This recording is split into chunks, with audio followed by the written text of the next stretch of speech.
तारीख थी 29 अगस्त 1958। एक छोटे से शहर गैरी में एक बच्चे ने जन्म लिया। घर में सख्ती थी, हालात साधारण थे। पिता एक स्टील फैक्ट्री में काम करते थे और माँ बच्चों को गाना सिखाती थी।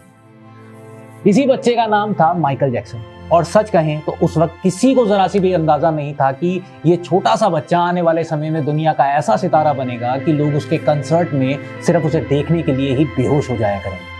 माइकल का बचपन आसान नहीं था।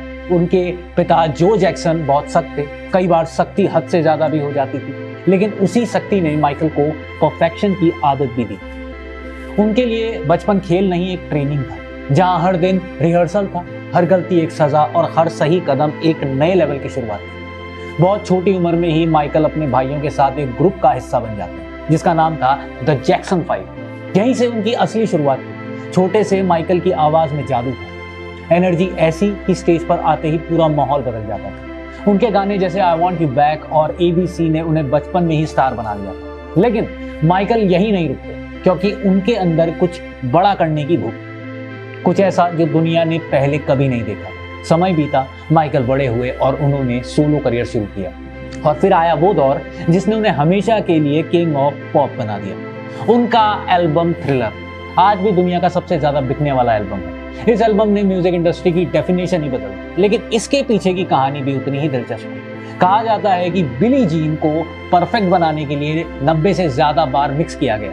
बीट इट में असली गैंग मेंबर्स को लिया गया ताकि रॉ फील आए, और थ्रिलर का वीडियो इतना बड़ा था कि उसे थिएटर्स में भी दिखाया गया। माइकल सिर्फ गाते नहीं थे, वो स्टेज पर जादू करते थे। उनका डांस स्टाइल, मून वॉक, एक ऐसा कदम जिसने दुनिया को हिला दिया था। 1983 में बिली जीन पर जब उन्होंने पहली बार ये किया तो लोगों को लगा जैसे फिजिक्स ही टूट गई है। उनके परफॉर्मेंस में एनर्जी, इमोशन और परफेक्शन एक ऐसा कॉम्बिनेशन था कि ऑडियंस लिटरली कंट्रोल खो बैठती थी। उनके कंसर्ट्स में हजारों लोग रोते थे, चिल्लाते थे और कई बार बेहोश भी हो जाते थे। ये फेम नहीं, एक फिनोमेना था। माइकल ने सिर्फ म्यूजिक ही नहीं बदला, उन्होंने वीडियोस को भी एक नई पहचान दी। बिली जीन्स, बीट इट और सबसे आइकॉनिक थ्रिलर। ये वीडियो ये सिर्फ गाने नहीं थे, ये स्टोरीज थी, सिनेमैटिक एक्सपीरियंसेस थे जिनमें कोरियोग्राफी, स्टोरी टेलिंग और इमोशन सब कुछ मिक्स था।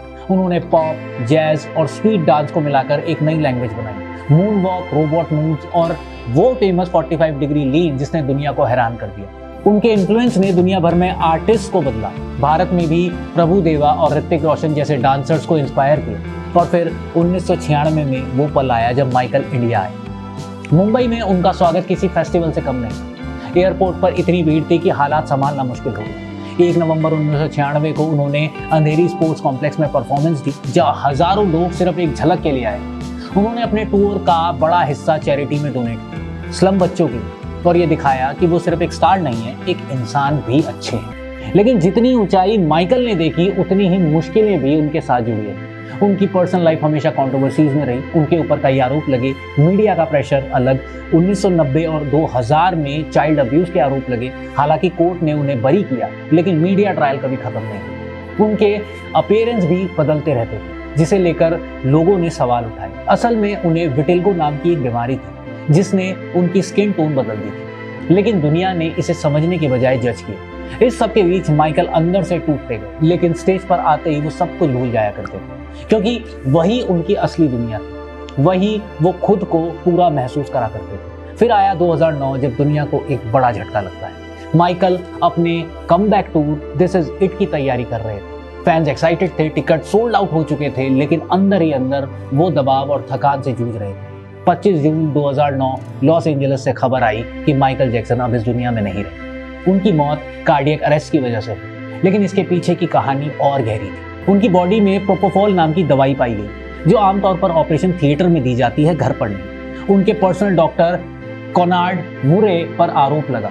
कोर्ट ने उन्हें दोषी ठहराया और ये मामला एक मिस्ट्री बन गया कि क्या ये सिर्फ एक एक्सीडेंट था या कुछ और। उनकी कहानी यहीं खत्म नहीं हुई, क्योंकि आज भी उनके नाम पर नए प्रोजेक्ट्स बन रहे हैं। हाल ही में उनकी जिंदगी पर आधारित एक फिल्म माइकल आई है, जिसमें उनका किरदार निभा रहे हैं जाफर जैक्सन, जो असल जिंदगी में उनके अपने भतीजे हैं।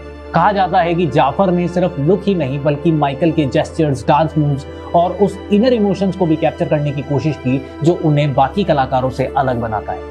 ये फिल्म सिर्फ एक बायोग्राफी नहीं बल्कि एक ट्रिब्यूट है उस लेगेसी को जिसने पूरी दुनिया को बदल दिया, और ये दिखाती है कि माइकल जैक्सन का इम्पैक्ट आज भी खत्म नहीं हुआ है बल्कि हर जनरेशन के साथ और गहरा होता जा रहा है। एक ऐसा कलाकार जिसने म्यूजिक, डांस और परफॉर्मेंस की डेफिनेशन बदल दी, वो अचानक चला जाता है। लेकिन सच ये है कि माइकल जैक्सन सिर्फ एक इंसान नहीं थे, वो एक एहसास थे, एक इमोशन थे, एक एनर्जी थे जो आज भी जिंदा है और शायद हमेशा रहेंगे। आज भी जब कोई मूनवॉक करता है, जब कोई स्टेज पर परफेक्शन दिखाने की कोशिश करता है, तो कहीं ना कहीं माइकल जैक्सन जिंदा नजर आता है। और शायद यही किसी कलाकार की सबसे बड़ी जीत होती है। और आज जब पूरी दुनिया इंटरनेशनल डांस डे मना रही है, तो ये दिन सिर्फ डांस का नहीं है, ये उन लोगों का भी है जिन्होंने डांस को एक नई पहचान दी। और उस लिस्ट में सबसे ऊपर नाम आता है माइकल जैक्सन का, क्योंकि उन्होंने सिर्फ डांस नहीं किया, उन्होंने डांस को जिया और दुनिया को सिखाया जब शरीर संगीत के साथ बहता है तो वो सिर्फ मूवमेंट नहीं होता, वो एक जादू बन जाता है। ऐसे ही कंटेंट के लिए बने रहिए एमटीवी न्यूज़ के साथ।